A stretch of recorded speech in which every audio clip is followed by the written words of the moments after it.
wanna play no games. No, I don't wanna play no games. No, I don't wanna hear your promises. You do you and I'll do me. That's just the way it is. Boom. Biddly, biddly, biddly, but yes, yo. Here we go. Ain't nobody down round here. You know what time it is. Get that badger in and on and over here. We had to move back to get his greatness in. Shout out to Ming 59 for the TT, for the t-shirt. We've got a proper rant alert on board here, I do believe. Quick shit vid. The badger's in, the badger's on, the badger's over here. I am, honestly, I feel like a broken record at this point. But I don't know what is wrong with the fan base when it comes to having a little bit, let's have a moment's silence, please. So Granit Xhaka, one of the best centre midfielders that's ever played in the Premier League, he's now been linked with Sunderland, and it's been suggested, like, what are we doing? Like, what's going on? Good for them, good for Sunderland, well done, potentially getting Granit Xhaka in, who's a decent signing. He's 32. He hasn't even signed as of yet, but it still sends everybody into absolute meltdown. What's happened is Sunderland have gone on a bit of a run of players, haven't they? And I don't follow their social media pages, so I don't know if they were wetting the bed before these signings were coming in like we're wetting the bed now. We got some steady work done. I don't know why it concerns people what Sunderland are doing anyway. I actually find it embarrassing, if I'm brutally honest. And that's not a diss to Sunderland. I'm glad Sunderland came up, and a few Sunderland lads joining my lives and stuff, and they're good lads. But I think if we got Granit Xhaka, I think our fan base would be furious, going to absolute meltdown. They're also after a decent defender that people are saying are really good. We've signed our defenders. You lot don't want any more defenders. We're after the attackers now, surely. They haven't brought the defender in either, but we desperately do need some patience. What's happened is we've gone on a run of like a few days, haven't we? Like a week or 8-9 days or whatever it is since anything's happened. The Dan James thing doesn't appease anybody. It frustrates people more and more.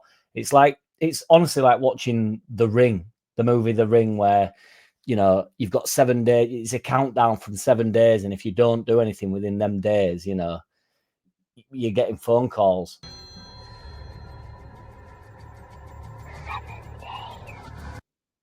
That's literally everybody's reaction to absolutely everything at the moment. It's like 7 days, 6 days, 5 days, still nothing's coming in.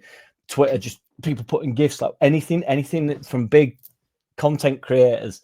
It's from everybody, from every which way, every which side. It is what it is.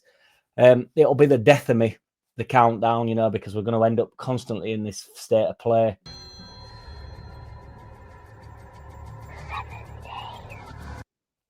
It's absolutely infuriating. So we've got 6 days left to sign somebody.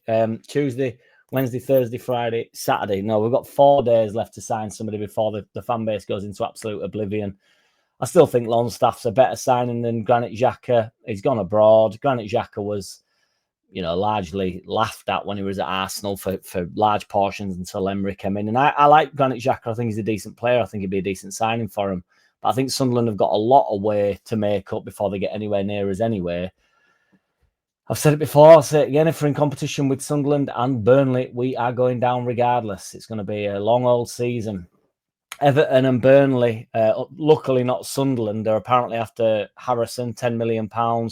Some sources are saying that he has burned his bridges at Leeds United. I hope it doesn't mean Michael Bridges, but apparently burned his bridges at Leeds United. Stop it. Who's he burnt his bridges with? A few fans that are really loud about it. Nobody really cares what his mum said. If we're honest, everybody will get over it pretty quickly. One thing I do think we can do with the PSR stuff, if that really is an issue with the club and the reason why the club can't spend some money, is we can get rid of the players that we definitely don't need. So, Greenwood, if it is Harrison, if that is to be the case, just get him out of the club, even if you're taking a bit of a cut. If you want 10 million and you get 7 million for him or whatever, just get rid. Let's get it out. Let's get moving a little bit with that. Geldark, Giabi, Joseph. If you're getting rid of Joseph, just get rid of Joseph. And yet again, Kinnear strikes again. He struck yesterday with, and now he's apparently got some egg on his face. So apparently Everton was in for James, knowing that he only had a year left on his contract. So you would imagine now that would make everybody happier on the basis that James has signed a long contract with us. It also means we can spread the rest of his fee over the next few years, so it reduces the amount that we have to put through on our books, which should free up a little bit more money over time. I really do think this puts fuel on the fire with the Kinnear stuff. So this time he's got egg on his face, but it's like the media jumped straight into it. All the media are absolutely loving it. They should have just said about Kinnear instantly, like I said yesterday. He's no longer in the day-to-day running of the club. He will be just crossing some T's, dotting some I's, but he's not going to be in any sort of shape going forward. He's not CC'd in any important emails. He's very much left the club, but he just wants to watch the rest of the games for the rest of the season. But then when media finds out that Everton were potentially looking at James, like they probably would have been anyway, on the basis that we might not have gone up, James might have won himself a Premier League move at that point, which would have sent everybody into oblivion yet again. James is here to stay, but the media still run this shit out. I really do think we need to stay calm as a fan base, though, boys, mainly on the base that it's just not worth it. Calm down, enjoy this process. We're going to be on end of some proper beatings this year. We're working ourselves into a frenzy because Sunderland have signed a 32-year-old that got booed off at Arsenal while he was their captain in his prime. He was getting booed off the pitch. It's not what your blood pressure needs, kids. And it's not even about trusting 49ers at this point. It's about finding the reasons why you watch football, finding the reasons why you support Leeds. Because if you can't stand the heat, get out the kitchen, you wet wipes. Competitive football is what I will demand next year, and I have absolutely zero influence on them. But that's what I expect of the club that I support. And as a fan of the club that I support, that is what I will choose to do, expect and demand to the extent that I can get across in any which way, 100% from each and every which player that comes in. Any player that comes to play for Leeds United will have my full support. Any player that stays at Leeds United, comes back to Leeds United, joins Leeds United, has been at Leeds United, or not in any form, because if they've left Leeds United, I don't want to know, back into...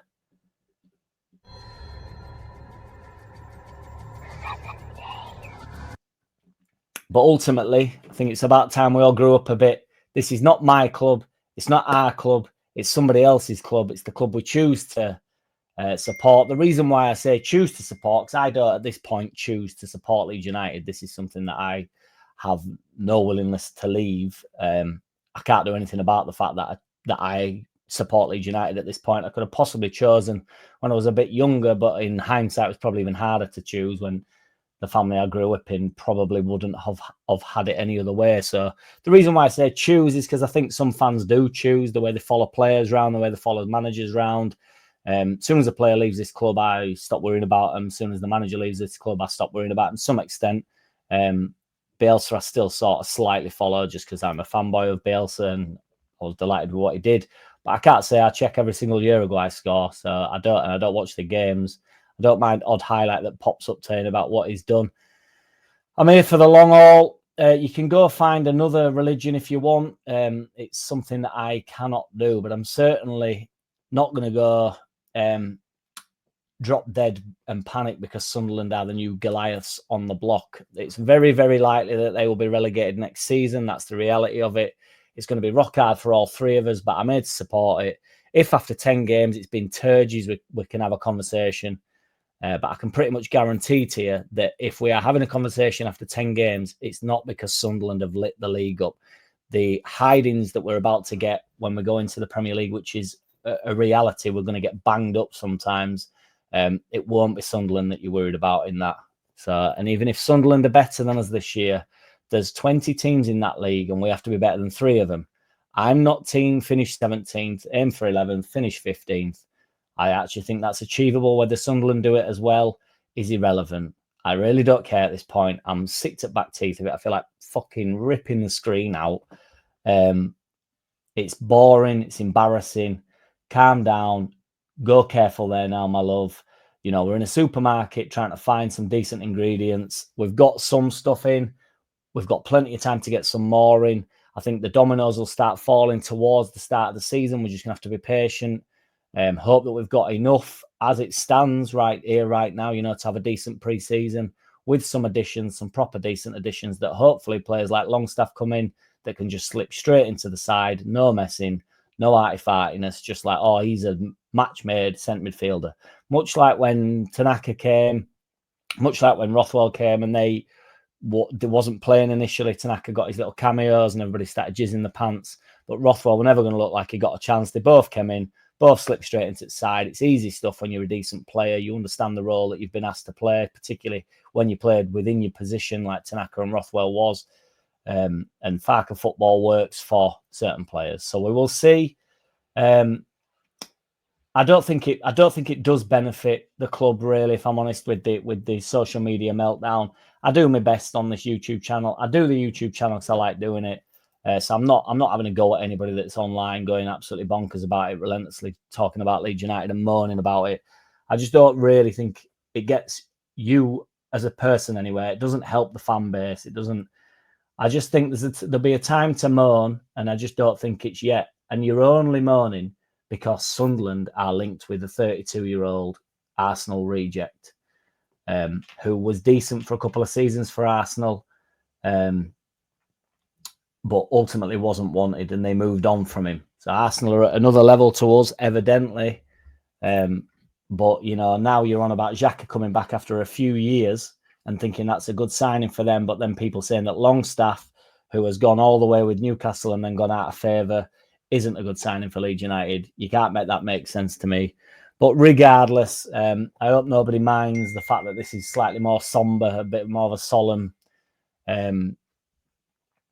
video. But we're here for long haul, aren't we, lads? It's going to be a big old season. We're going to get some batterings. We can, as long as we don't go 2 months without a win at any part of the season, I think we'll stay up. You know, competitive. I can't be bothered panicking until I've at least watched a game of football. When we watch it against Everton, I'll have my either worries or I'll be confident.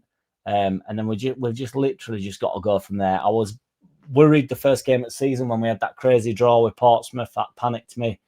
And we went on to get 100 points. We had some wobbles. It's a different league, granted. We look like we're building from the back. A keeper will come in. I do believe a 10 will come in, possibly a winger if it's not Harrison. It just centre mid. You know, we're getting work done.